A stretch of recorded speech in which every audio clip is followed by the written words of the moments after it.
স্বাগত জানাচ্ছি খাতুনগঞ্জ থেকে মধুশিলায়, সাথে আছে আমি শামীম জাহেদি।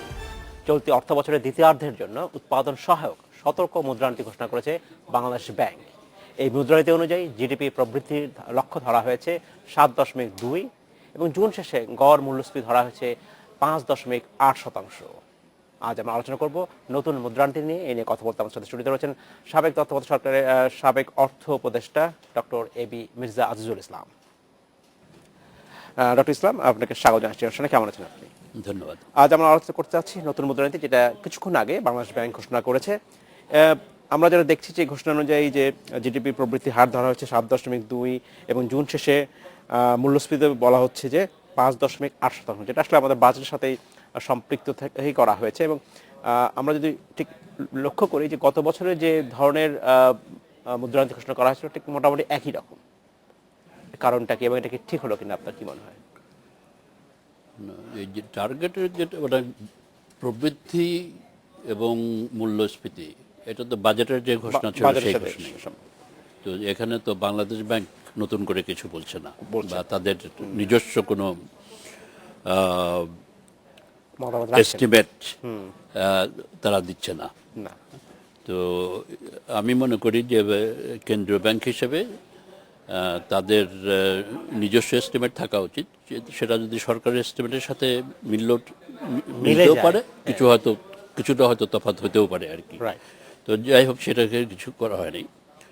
তবে এখানে এখন যে মুদ্রানীতির তো কয়েকটি টার্গেট থাকা দরকার। একটা তো মূল্যস্ফীতি। তো মূল্যস্ফীতির ক্ষেত্রে তারা তো আমাদের দেশের কেন্দ্রীয় ব্যাংক সাধারণত সরকারের যে টার্গেট সেটাকেই গ্রহণ করে। কাজেই সেই অর্থে কিন্তু আমাদের মুদ্রানীতিটা তো সময় প্রোঅ্যাক্টিভ না। যে এটা বেসিক্যালি এটা যেটাকে বলা হয় অ্যাকোমোডেটিং। তো অর্থাৎ জিডিপি গ্রোথ টার্গেট, মূল্যস্ফীতি দুটোকে যোগ করে তার উপর কিছু অ্যাড করে, যেহেতু ইনক্রিজ মনিটাইজেশন অফ দ্য ইকোনমির দরকার হয়, সেজন্য কিছু যোগ করে আমরা সার্বিক মুদ্রা সরবরাহ এবং বেসরকারি খাতে ঋণের প্রভাব ইত্যাদি টার্গেটগুলো নির্ধারণ করা হয়। তো তার ফলে কিন্তু যে ইনফ্লেশনটাকে কন্ট্রোল করার জন্য কোনো অ্যাকশন নেওয়া হচ্ছে না। সরকারের ঘোষিত যে ইনফ্লেশন রেট সেটাকে অ্যাকোমোডেট করার জন্য কিন্তু মুদ্রানীতিটা প্রণয়ন হচ্ছে। সেটাই। তো এখানে অন্যান্য কেন্দ্রীয় ব্যাংকের সাথে আমাদের যেটা তফাৎ সেটা হচ্ছে যে অন্যান্য এখন বেশিরভাগ কেন্দ্রীয় ব্যাংকই তারা মূল্যস্ফীতিকে নিয়ন্ত্রণ করার চেষ্টা করে। এবং আজ বর্তমানে উন্নত বিশ্বে যেহেতু মূল্যস্ফীতির মাত্রা আশঙ্কাজনকভাবে কমে গেছে, সুতরাং তারা মূল্যস্ফীতিকে বাড়ানোর চেষ্টা করছে। কাজে আমাদের এখানে ওই ইনফ্লেশন ওই অর্থে একটা টার্গেট না, এটাকে আমরা অ্যাকোমোডেট করছি। তো এই হচ্ছে একটা দিক। বেসরকারি খাতে যে ঋণ প্রবাহের যে লক্ষ্য ধরা হয়েছে সেটা আসলে গতবারের মতোই হয়েছে, 16.5% বলা হচ্ছে। গত বছর একই রকমই ছিল। তাহলে কি আসলে আমাদের বলা হচ্ছে যে সতর্ক মুদ্রানীতি, উৎপাদন সহায়ক সতর্ক মুদ্রানীতি? না, এখানে ইস্যুটা হচ্ছে যে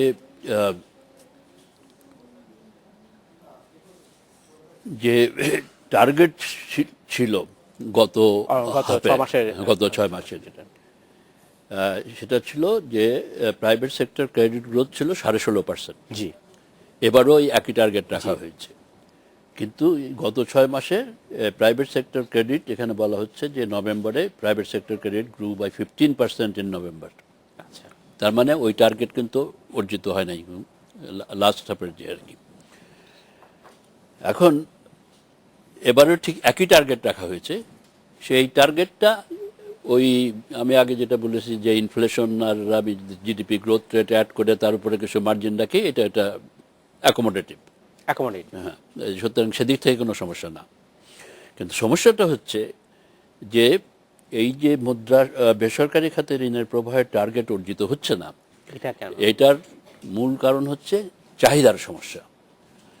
কেননা ব্যাংকগুলোর পক্ষে ঋণ দেওয়ার ক্ষেত্রে এখন তো কোনো প্রতিবন্ধকতা নেই।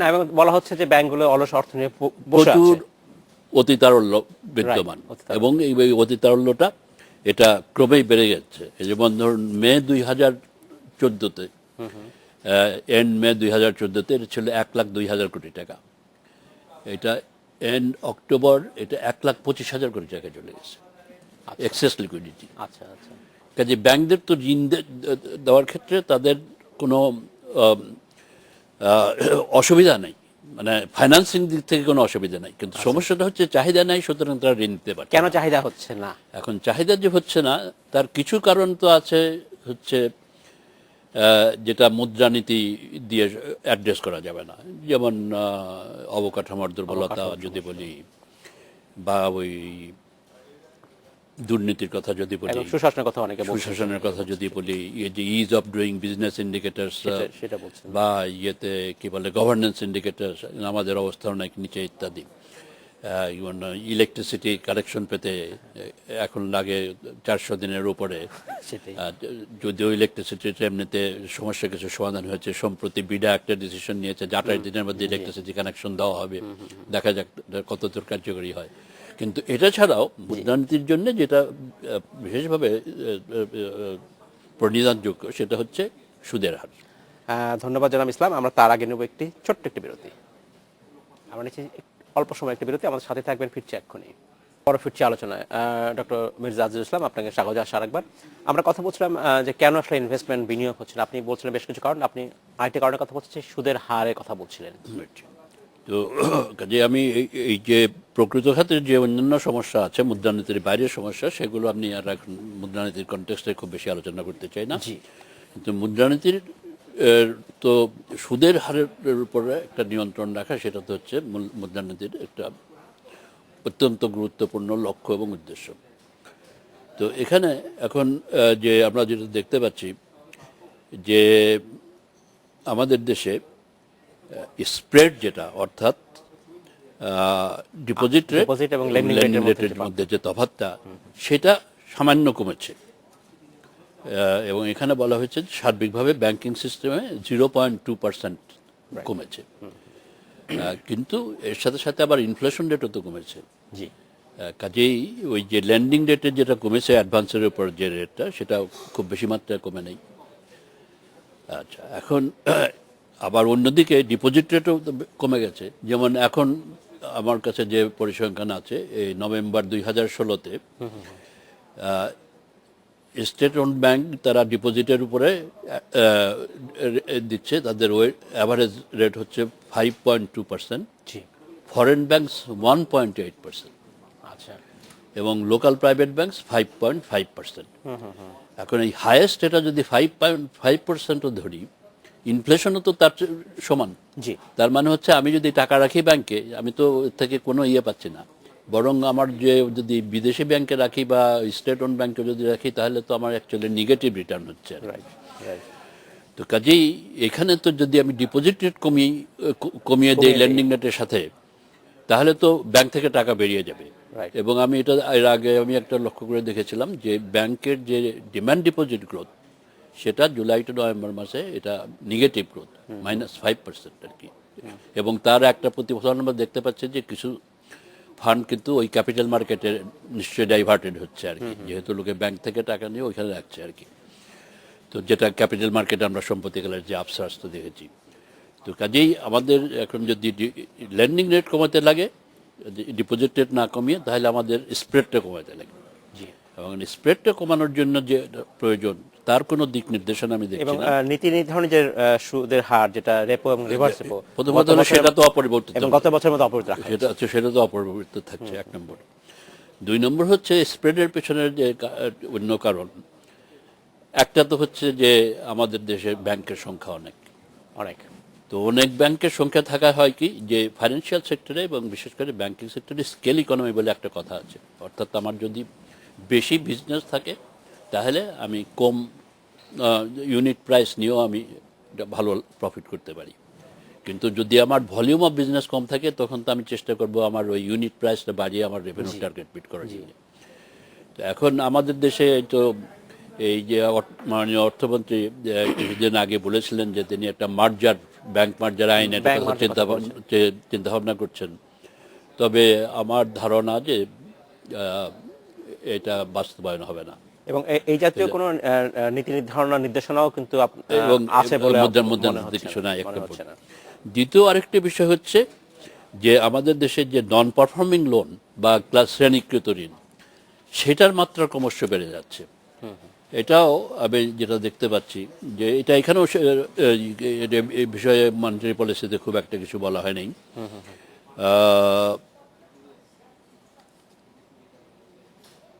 ক্লাসিফাইড লোন ডিসেম্বর 2015-তে ছিল এটা 8.8%। জি, সেপ্টেম্বর 2016-তে এটা প্রায় 10.34। তার মানে বেশ অনেকটা বেড়ে গেছে। এখন এই যে শ্রেণীকৃত ঋণ কমানোর জন্য কি ব্যবস্থা নেবে কেন্দ্রীয় ব্যাংক সেটার খুব কিন্তু দিক নির্দেশনা আমি এখানে দেখতে পাচ্ছি। ধন্যবাদ ডক্টর মির্জা আজিজুল ইসলাম। আমরা নিব ছোট্ট একটি বিরতি। আমরা নিচ্ছি বিরতি, আমাদের সাথেই থাকবেন ফিরছি শিগগিরই। স্বাগত একবার খাতুনগঞ্জ থেকে মধ্যে ছিল। আজ আমরা আলোচনা করছি নতুন মুদ্রানীতি নিয়ে। এই নিয়ে কথা বলতে আমাদের সাথে স্টুডিওতে রয়েছেন সাবেক তত্ত্বাবধায়ক সরকারের অর্থ উপদেষ্টা মির্জা আজিজুল ইসলাম। ডক্টর মির্জা আজিজুল ইসলাম, আপনাকে স্বাগত জানাচ্ছি আরেকবার। আমরা মুদ্রানীতির কথা বলছি বিভিন্ন দিক নিয়ে। আরেকটি বড় এই মুহূর্তে সমস্যা বা বলা হচ্ছে যেটা আলোচিত বিষয় মুদ্রা বাজারের জন্য, সেটা হচ্ছে যে এক্সচেঞ্জ রেটের কথা বলা হচ্ছে এবং কার্ড মার্কেট এবং ফর্মাল মার্কেটের মধ্যে এক্সচেঞ্জ রেটের যে একটা বিশাল পার্থক্য, এবং বলা হচ্ছে এই পার্থক্যর অন্যতম একটা বড় কারণ হচ্ছে আমাদের এখন রেমিটেন্স প্রবাহ কমে যাচ্ছে। এইটাকে অ্যাড্রেস করবার মতো কোনো দিক নির্দেশনা আপনি দেখছেন কিনা? আচ্ছা, আমি এর আগে আর একটু বলে ওই যে বেসরকারি খাতে ঋণের প্রভাব সম্বন্ধে আমি একটু বলতে চাই। এখানে একটা ইন্টারেস্টিং চার্ট আছে, এই যে মনিটারি পলিসি স্টেটমেন্টের 5 নম্বর পৃষ্ঠায়। এখানে এই চার্টে প্রোগ্রাম এবং অ্যাকচুয়াল, এবং এই চার্টে দেখা যাবে যে জুলাই 16 থেকে শুরু করে নভেম্বর 16 পর্যন্ত এটার ডাটা আছে, এবং এর প্রত্যেকটা মাসেই এই টার্গেটের চাইতে বা প্রোগ্রামের চাইতে অ্যাকচুয়ালটা কম, অনেক নিচে। তো যাই হোক, সেটা তো আমরা কিছুটা আলোচনা করেছি যে এটার জন্য যে ওই মানে কি করণীয়, ওই যে ডিমান্ড সাইডে সেটার কোনো দিক নির্দেশনা নাই। আচ্ছা, এক্সচেঞ্জ রেটের এখানে ওই যে রেমিটেন্সের কথা বলা হচ্ছে, রেমিটেন্স কমার কারণ যদিও আমরা আসলে এবছর অন্য বছরের চেয়ে লোক সংখ্যা বেশি পাঠিয়েছি, জনশক্তি বেশি রপ্তানি, কিন্তু এখানেও ওই এক্সচেঞ্জ রেটের ইম্প্যাক্ট অন রেমিটেন্স সেটা সম্বন্ধে কিন্তু কিছু বলা হয়নি। বলা হচ্ছে যে কার্ড মার্কেটে তফাৎ হয়েছে এইটুকু শুধু বলা হচ্ছে। এবং তারা মনে করে যে যেহেতু এই লোকের সংখ্যা বাড়ছে, সুতরাং এই রেমিটেন্স উইল পিক আপ। কিন্তু আমরা তো দেখতে পাচ্ছি যে লোকের সংখ্যা বাড়া সত্ত্বেও রেমিটেন্স একটা বড় রকমের ধস নেমেছে। যে এখানে যে রেমিটেন্সে জুলাই টু ডিসেম্বর 2016-তে এটার গ্রোথ ছিল -17.6%। তো এবং এটা কিন্তু বেশ কিছুদিন আগে থেকে কমতে শুরু হয়েছে। জুলাই টু ডিসেম্বর 2015-তেও এটা জাস্ট ফ্ল্যাট আর কি, কিছু প্রবৃদ্ধি কিছু ছিল না, নেতিবাচকও ছিল না আর কি। তো এখন এক্ষেত্রে এক্সচেঞ্জ রেটের যে যদি আমরা বর্তমান পর্যায়ে রাখি, যদি স্থিতিশীল রাখি, তাহলে তো রেমিটেন্স বাড়ানো বেশ কঠিন হবে আর কি। যে এক্সচেঞ্জ আর একটা বিষয় এক্সচেঞ্জ রেটের গুরুত্বপূর্ণ ভূমিকা পালন করে, সেটা হচ্ছে রপ্তানি খাত, পণ্য রপ্তানি খাত। সেখানে আমরা যেটা দেখতে পাচ্ছি যে ব্রিটিশ পাউন্ড এবং ইউরো দুটোই কিন্তু ডলারের হিসেবে এটা ডেপ্রিসিয়েট করছে। এবং তার মানে হচ্ছে আমাদের কারেন্সি ব্রিটিশ পাউন্ডের এগেনস্টে এবং ইউরোর এগেনস্টে অ্যাপ্রিসিয়েট করছে।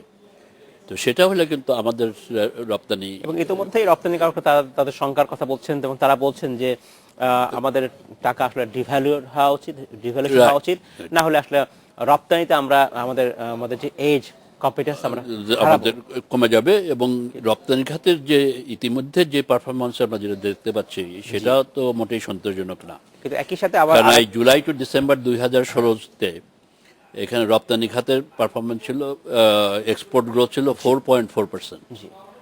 যেটা আর আগের অর্থ বছরে আগের যে জুলাই ডিসেম্বরে 2015-তে এটা ছিল প্রায় 7.8%, কাজে প্রায় অর্ধেকে চলে এসছে কিন্তু অনেকেই আবার বলছেন যে যেহেতু বাংলাদেশ পুরোপুরি মূলত আসলে ইম্পোর্ট নির্ভর দেশ, সেখানে আমরা যদি টাকার ডিভ্যালুয়েশন করা হয় তাহলে কিন্তু আরেকটা ইম্প্যাক্ট পড়বে, সেটা আসলে সেইখানে ব্যালেন্স কিভাবে স্ট্রাইক সেখানে এটা একটা সমস্যা আছে, সেটা হচ্ছে যেহেতু ইম্পোর্ট নির্ভর দেশ, সুতরাং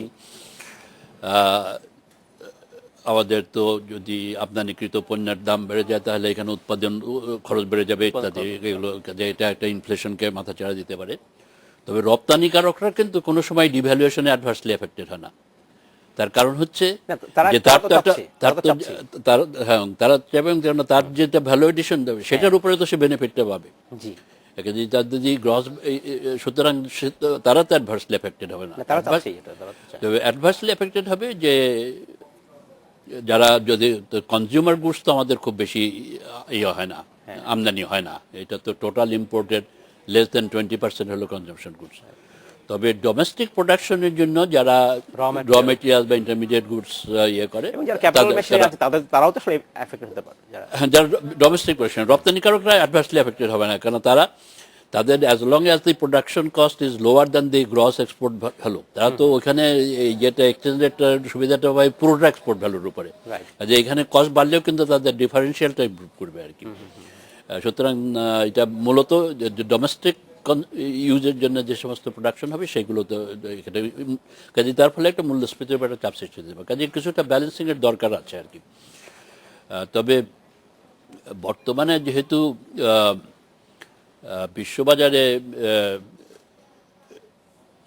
পণ্যের দাম বাড়ার সম্ভাবনা খুব একটা বেশি নাই, এখানে একটা বলা হয়েছে যে কিছু কিছু পণ্যের দাম বাড়তে পারে, তবে সেটাও আমার কাছে খুব বেশি বাস্তবসম্মত মনে হচ্ছে না, কেননা ওই যে সম্প্রতিকালে পেট্রোলিয়ামের একটু দাম বাড়ার প্রবণতা দেখা গেছিল, কিন্তু তার পরবর্তীতে ইমিডিয়েটলি যেটা হয়েছে যে ইউএস এর যে ডোমেস্টিক প্রোডাকশন পেট্রোলিয়াম সেটা বেশ বেড়ে গেছে, এবং তার ফলে কিন্তু এটা আবার একটা ডিপ্রেসিং এফেক্ট চলে আসছে এর উপরে।